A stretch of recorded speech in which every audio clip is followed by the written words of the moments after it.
Many thanks for giving time at your PCC to follow on from the Deanery evening. I'm really sorry we can't be with you in person. I know there are so many good things going on across the diocese, and it'd be lovely to sit and listen to what's happening in your parish. But you can do that this evening and give thanks to God for all that's taking place. Last year I asked every PCC to think about growing the body of Christ, and that work continues.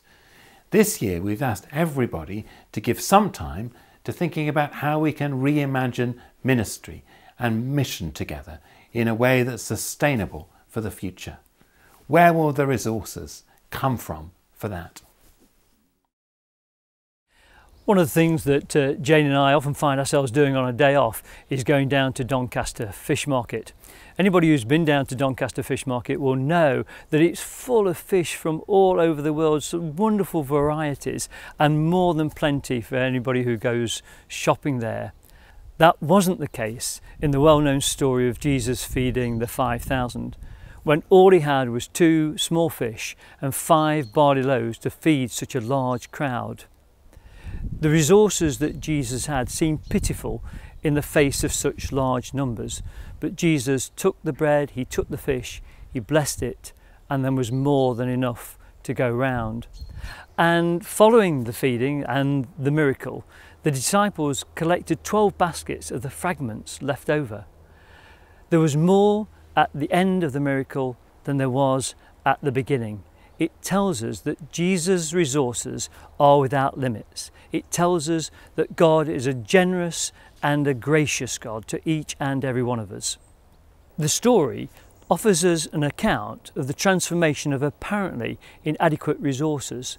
It characterises the effect that Christ's presence has on his church, but it confronts us with a question.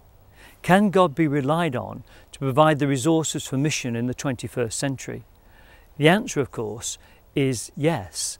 And this story has been particularly important to me as I've been thinking about our resources in the diocese, how we reimagine ministry that equips us for the task to which we've been called. There are, of course, many exciting and interesting things happening in our churches already, and we need to give thanks to God for those. We need to rejoice in all that we are already doing in God's name and to God's glory. But there are many issues we have to face if we're to be effective in developing our vision and reimagining ministry. But we can be forgiven for sometimes thinking that the resources we have, the resources of time, the resources of people, our facilities, our money, are inadequate for all that God has called us to do. But this story demonstrates, as I've said, that God is a generous, a giving and gracious God, and gives us all the resources we need for the task of mission.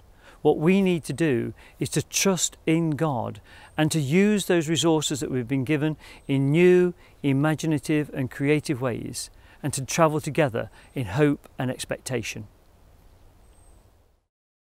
God will provide all that we need, our daily bread. A wise Christian once said that God's work done in God's way will never lack God's supply. Here's 3 things to think about this evening as you reflect on ministry and mission in your parish. One of the ways God provides is through everyone's gifts offered in service, lay people and clergy together. Different members of the body of Christ have different roles. I hope you can look around this room tonight and appreciate one another and appreciate all the resources God has given to you. A second way God provides is through parishes and churches working together really well and really creatively to sustain what they do and to undertake new work as well. We're going to call those formal relationships of working together mission partnerships. Often these will share stipendiary priests but have local teams of self-supporting ministers and lay ministers working together in each church. I hope you'll explore them some more this evening and what they might mean for you. A third thing to think about is taking mission action planning really seriously. It's a very powerful tool to help churches reflect together on growth and development year by year. So let's give thanks to God for all that's been given to us and pray for all that's to come. Have a great evening.